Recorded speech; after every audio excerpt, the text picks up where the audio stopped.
खबर दमदार में आप सभी का बहुत स्वागत है और मैं हूं आपके साथ में मनदीप। खबरों की शुरुआत करेंगे। सबसे पहले बात करेंगे कन्नौज की।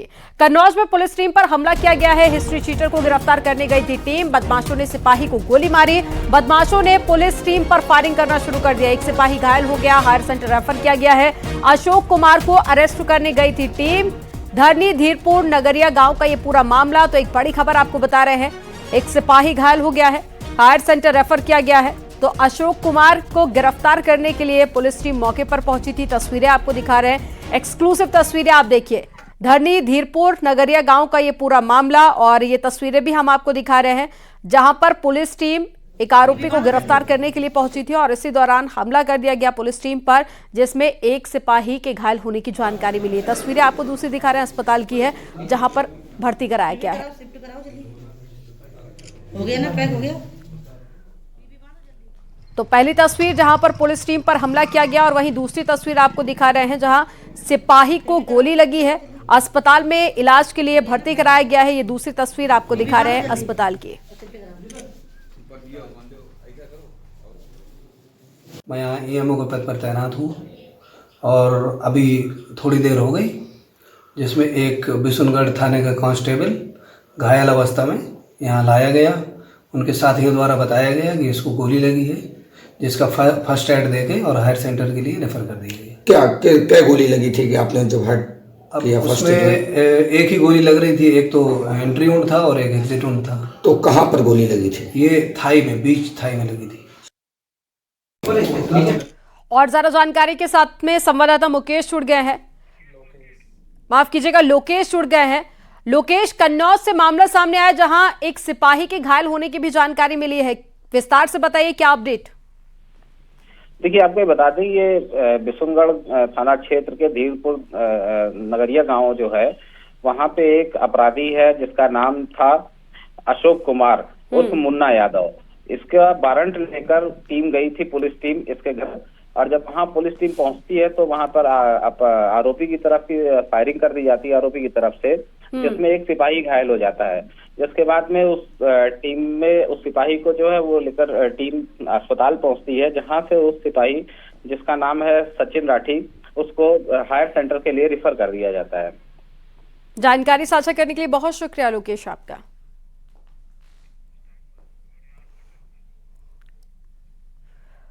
और सोनभद्र से बड़ी खबर है जहां पर दो ट्रेलर की आपस में टक्कर हो गई है। टक्कर के बाद में दोनों ट्रेलर में आग लग गई। आग लगने से दोनों चालकों की मौत हो गई। घंटों बाद भी दमकल विभाग की टीम मौके पर नहीं पहुंची। वाराणसी शक्तिनगर मुख्य मार्ग की यह घटना, तस्वीरें आपको दिखा रहे हैं जहां पर देखिए आग से जलते हुए ये दोनों ट्रेलर, और घंटों बाद भी जब दमकल की गाड़ियां मौके पर नहीं पहुंची तो ऐसे में जो आग थी वो आउट ऑफ कंट्रोल हो गई। तस्वीरें आप देखिए, जिसके बाद में बमुश्किल आग पर कंट्रोल किया गया।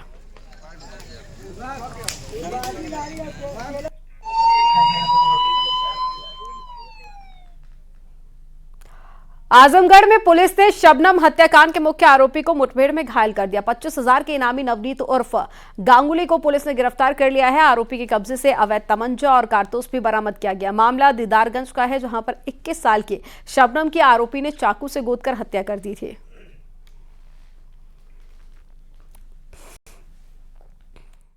परसों थाना दीदारगंज अंतर्गत घटित हत्या की घटना के संबंध में एफआईआर नंबर 338/23 धारा 302, 506 आईपीसी 2 नामजद अभियुक्तों के विरुद्ध पंजीकृत की गई थी।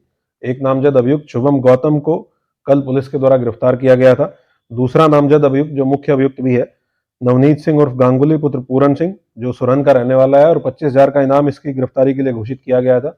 कल देर रात्रि में लगभग 12:15 बजे इसको पुलिस मुठभेड़ के दौरान थाना दीदारगंज की पुलिस के द्वारा गिरफ्तार किया गया है। जौनपुर पुलिस की जहर खुरानी गिरोह के बदमाश से मुठभेड़ हो गई। पुलिस की गोली से एक बदमाश राजू जायसवाल घायल हो गया है। पुलिस ने 2 बदमाशों को गिरफ्तार किया। बदमाशों के पास से बुलेरो गाड़ी, तमंचा, कारतूस और साथ ही नशीला पाउडर भी बरामद किया गया। राजू जायसवाल वाराणसी, प्रयागराज और जौनपुर में सक्रिय था और जहर खुरानी के 11 मामलों में वांटेड था।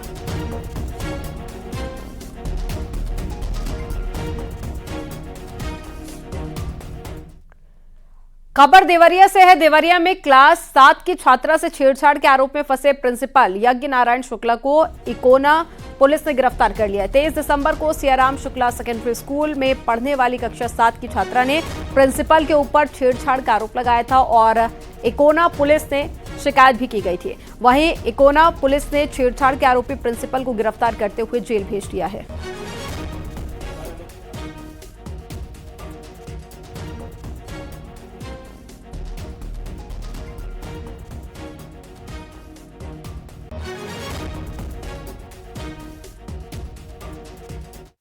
तेईस 12/2023 को थाना इकोना क्षेत्र के एक विद्यालय की एक छात्रा ने अपने स्कूल के प्रिंसिपल पर छेड़खानी का आरोप लगाया था, जिस क्रम में थाना इकोना पर अपराध संख्या 129/23 अंतर्गत धारा 354 IPC एवं 7/8 पॉक्सो एक्ट का अभियोग दर्ज किया गया था और इसमें विवेचना शुरू हुई और इसमें साक्ष्य संकलन के पश्चात आरोपों में सत्यता पाए जाने पर आरोपी प्रिंसिपल को गिरफ्तार करके जेल भेजा गया है और इसमें अन्य विवेचनात्मक कार्रवाई प्रचलित है। साक्ष्य संकलन के पश्चात आरोप पत्र प्रेषित किया जाएगा।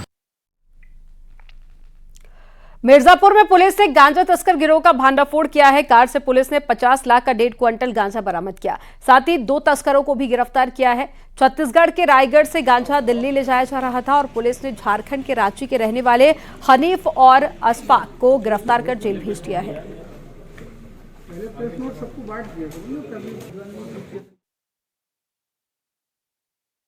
ये जनपद में लगातार हम लोग ऐसे व्यक्तियों के विरुद्ध कार्रवाई कर रहे हैं जो कि नशीले पदार्थों में डील करते हैं। उससे संबंधित जितने भी अपराधी हैं उनके विरुद्ध एक सिस्टमेटिक ढंग से कार्रवाई हो रही है और इसी क्रम में आज एक थाना अहरौरा और हमारी जनपद की SOG और सर्विलांस टीम ने एक बड़ी रिकवरी की है, जिसमें कि 151 किलो अवैध गांजा इन लोगों ने बरामद किया है। 2 अभियुक्त हैं इसमें, दोनों रहने वाले रांची झारखंड के हैं। फिरोजाबाद में छेड़छाड़ का विरोध करने पर महिला को बाइक से टक्कर मार दी गई और घटना नसीरपुर के कुतकपुर गांव की है। महिला कूड़ा फेंकने गई थी और इसी दौरान गांव के एक शख्स ने छेड़छाड़ कर दी और विरोध करने पर बाइक से टक्कर मार दी गई, जिससे महिला घायल हो गई। महिला को गंभीर हालत में जिला अस्पताल में भर्ती कराया गया। वहीं पीड़िता की शिकायत पर थाने में मुकदमा दर्ज किया गया।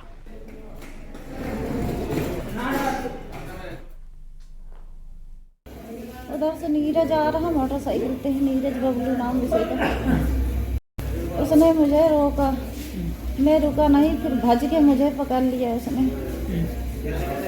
मेरे साथ छेड़ा झपटी करा उसने, छेड़छाड़ किया और मैंने जैसे उससे हाथ से छुड़ा पाई तैसे मैंने भाजा।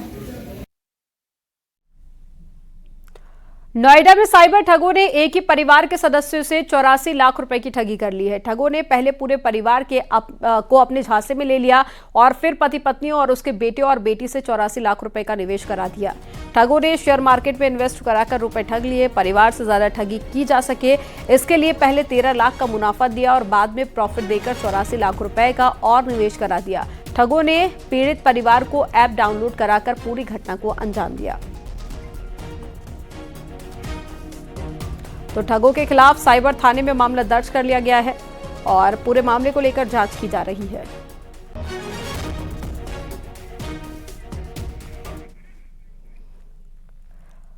रायबरेली में लव जिहाद का मामला सामने आया है। मुमताज नाम के बाइक मिस्त्री ने नाबालिग हिंदू लड़की को पहले अपने प्रेम जाल में फंसा लिया और आरोपी मौका पाते ही लड़की को लेकर फरार हो गया।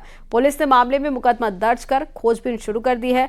मामला बछरावा थाना इलाके के एक गांव का है, जहां पर मुख्य बाजार में मुमताज ने बाइक रिपेयरिंग की दुकान खोली थी और वह गाड़ियों के पंचर बनाने से लेकर उनमें आई छोटी मोटी तकनीकी खराबी को भी ठीक करता था। पुलिस ने परिजनों की तहरीर पर मुकदमा दर्ज करते हुए जांच शुरू कर दी है।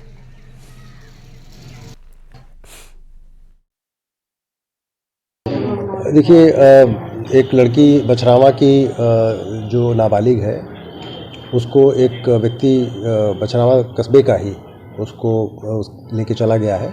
इसके विषय में मुकदमा 363-366 का काम करके और उसमें अग्रिम कार्रवाई की जा रही है। लड़की को ढूंढने के लिए कई टीमें लगा दी गई हैं और मुझे पूरी उम्मीद है कि बहुत जल्दी लड़की को ढूंढ करके हम उसका बयान कराकर उसमें अग्रिम विधिक कार्रवाई कराएंगे। बरेली में एक अनोखा मामला सामने आया है, जहां पर अब हिंदू शादीशुदा युवक को मुस्लिम महिला ने अपने प्रेम जाल में फंसा लिया और बाद में धर्मांतरण कर दिया। मामला थाना सुभाष नगर का है। मुस्लिम महिला पर आरोप है कि उसने 2 बच्चों के पिता को प्रेम जाल में फंसाया और धर्मांतरण करा दिया। अब युवक की पत्नी अपने पति को वापस लाने की गुहार पुलिस से लगा रही है। वहीं घटना से हिंदू संगठन में भी गुस्सा है, तो करणी सेना ने थाने का घेराव किया और कार्रवाई की मांग की है।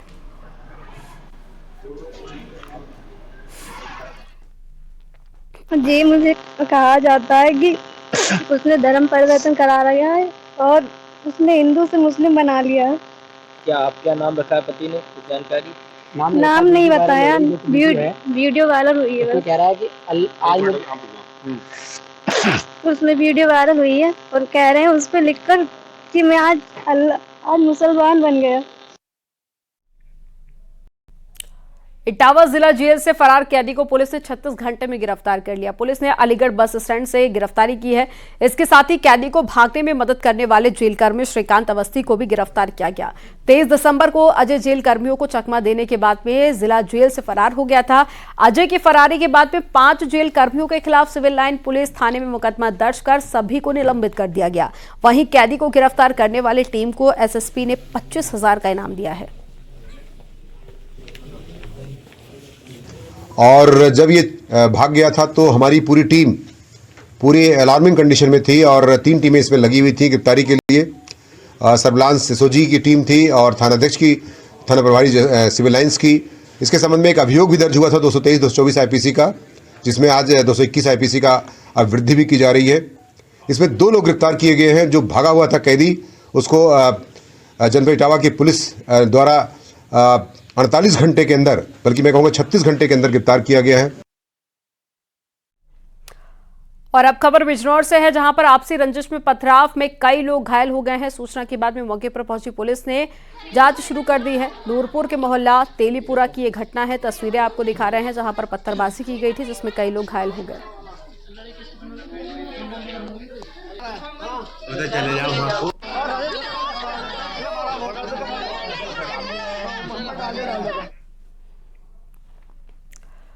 पूर्व प्रधानमंत्री अटल बिहारी वाजपेयी के जन्म दिवस के मौके पर देश भर में उनको नमन किया गया और श्रद्धांजलि भी दी गई। सीएम योगी आदित्यनाथ ने आगरा में अटल जी की जन्मभूमि बटेश्वर पहुंचकर उनको श्रद्धा सुमन अर्पित किए। इस मौके पर सीएम योगी आदित्यनाथ ने अटल जी की जन्मभूमि बटेश्वर के लोगों को कई अहम सौगातें भी दी और सीएम योगी आदित्यनाथ ने बटेश्वर में 100 करोड़ रुपए की योजनाओं का लोकार्पण और शिलान्यास किया।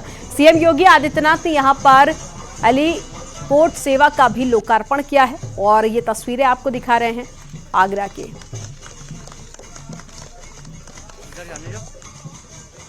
आज आप उत्तर प्रदेश को देख रहे होंगे, सरदेव अटल जी ने जो आधारशिला विकास की रखी थी, पिछली सरकारों ने कितना भी उसमें बिगाड़ने का प्रयास किया, लेकिन जैसे ही आपका आशीर्वाद डबल इंजन की भारतीय जनता पार्टी को सरकार को प्राप्त हुआ, आपने देखा होगा उत्तर प्रदेश आज के दिन पर देश के अंदर सर्वाधिक विकास दर वाला राज्य बना है।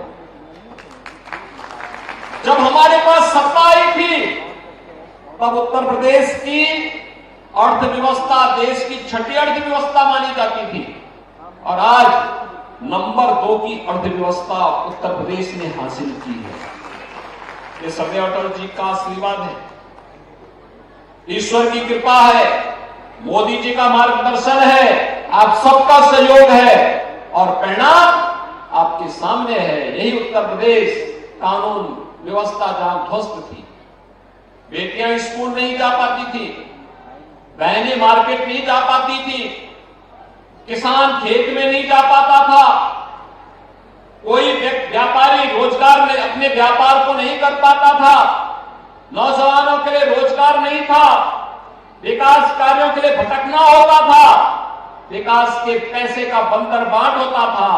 आज वही उत्तर प्रदेश है, यहां विकास भी हो रहा है, इंफ्रास्ट्रक्चर के बड़े बड़े कार्य हो रहे हैं, गांव की कनेक्टिविटी बेहतर हो रही है। अब न केवल रोड कनेक्टिविटी को बल्कि हवाई जहाज की सेवा को बेहतर करने का कार्य किया जा रहा है। हर घर नल की योजना हर नागरिक के चेहरे पर खुशहाली लाने का माध्यम बन रही है। गरीब कल्याणकारी योजनाएं हर गरीब के जीवन में परिवर्तन लाने का कार्य कर रही है। ये वही कार्य है पर्यटन की दृष्टि अगर आप देखेंगे इतना परिवर्तन हो गया है। जब हम लोग 17 में आए थे तो भारत के अंदर उत्तर प्रदेश तीसरे स्थान पे था और आज कोसों दूर तक उत्तर प्रदेश के सामने कोई नहीं खड़ा है क्योंकि उत्तर प्रदेश नंबर 1 पर है। स्वामी प्रसाद मौर्य ने एक बार फिर से विवादित बयान दिया है। हिंदुत्व को लेकर स्वामी प्रसाद मौर्य ने कहा कि ये कुछ लोगों के लिए धंधा है और हम वही कह रहे हैं जो कि पहले कई लोगों ने कहा है। हम कुछ कहते हैं तो एफआईआर हो जाती है।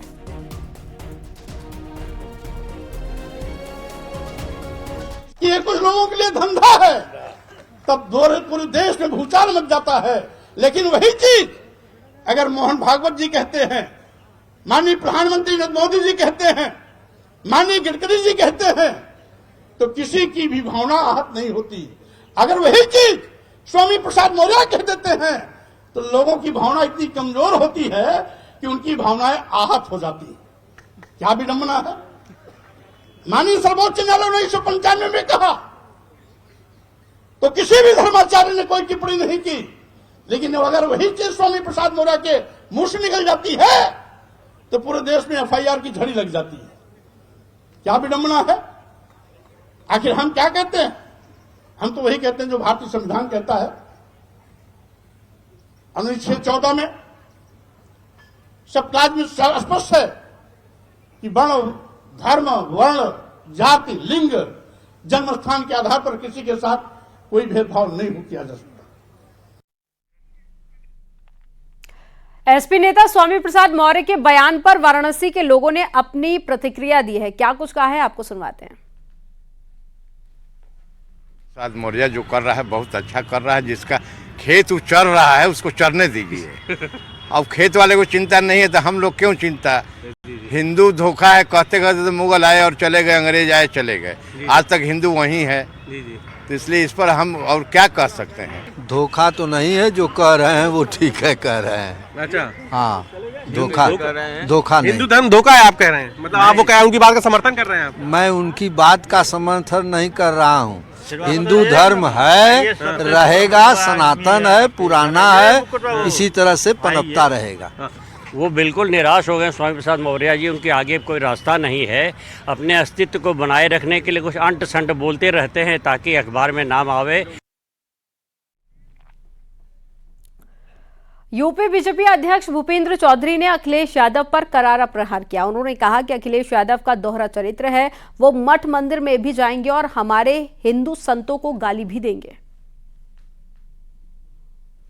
दोहरा चरित्र, मठ मंदिरों में भी जाएंगे और हमारे साधु संतों को, हमारे धार्मिक ग्रंथों के बारे में, हमारे महापुरुषों के बारे में भी अनावश्यक टिप्पणी करेंगे। ये उनका वो कंफ्यूज है और देश और प्रदेश की जनता उन समाजवादी पार्टी के चरित्र को जानती है।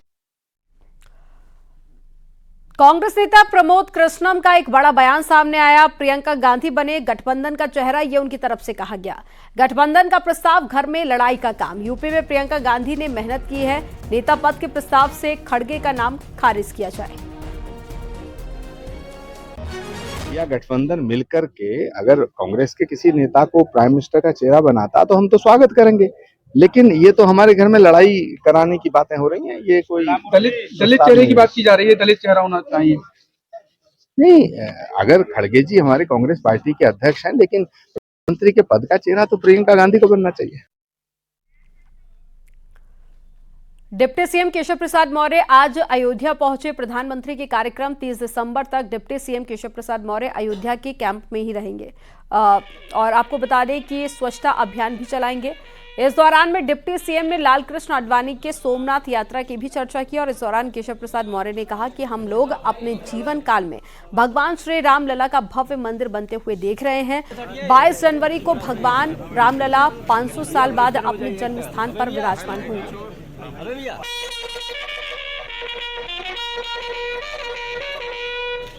अक्टूबर 90 की कार सेवा संपन्न हुई थी और ढांचे के ऊपर भगवा लहराने का काम करने वाले अनेक हमारे वीर राम भक्त कार सेवकों को बलिदान भी देना पड़ा था। परम पूज्य अशोक सिंघल जी जन्मभूमि के स्थान पर पहुंच गए थे, उन्हें भी गहरी चोटें आई थी। आज मैं अयोध्या आया हूं, मैं तो मेरे पास शब्द नहीं है, मैं अंदर से रोमांचित हूं कि वह शुभ दिन देखने का हम सबको अवसर प्राप्त हो रहा है। संभल से एसपी सांसद शफीकुर रहमान बर्क ने राम मंदिर के उद्घाटन से पहले बड़ा बयान दिया। बर्क ने कहा कि जिस दिन मंदिर का उद्घाटन होगा उस दिन अल्लाह से बाबरी मस्जिद वापस मिलने की दुआ करेंगे। बर्क ने आगे कहा है कि मेरी मस्जिद को सबने मिलकर खत्म कर दिया, ताकत के बल पर मस्जिद शहीद कर दी गई, कोर्ट से हमारी उम्मीद के खिलाफ फैसला हुआ।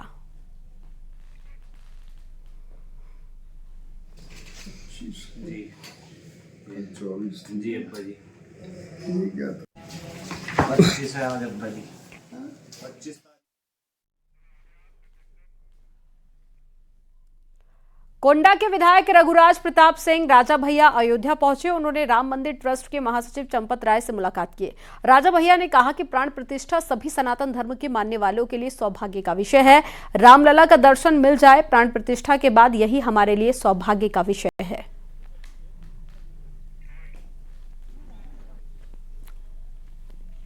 हम सभी लोगों के लिए, सभी सनातनियों के लिए ये परम सौभाग्य की बात है कि हम लोगों के जीवन काल में प्राण प्रतिष्ठा में उपस्थित रहने का, दर्शन करने का सौभाग्य हम लोगों को मिल रहा है। आदरणीय चंपत जी भाई साहब ने जिस तल्लीनता के साथ पूरे मंदिर निर्माण कार्य को देखा है, संचालित किया है, उनकी सराहना में शब्द पर्याप्त नहीं है। तो मंदिर निर्माण संबंधी और 22 तारीख की क्या व्यवस्था रहेगी, कैसे आना है, इस विषय में वार्ता हुई। अब आगे जा रहे हैं दर्शन करने। और 6 जनवरी को अयोध्या एयरपोर्ट से दिल्ली जाने वाले पहले परिवार से न्यूज 18 ने खास बातचीत की। दिल्ली जाने वाला करुणेश सिंह का परिवार थाना महाराजगंज का रहने वाला है। तो वहीं करुणेश सिंह का कहना है कि अयोध्या के लिए बहुत ही बड़ा डेवलपमेंट है, अयोध्या वासी इससे बहुत खुश हैं।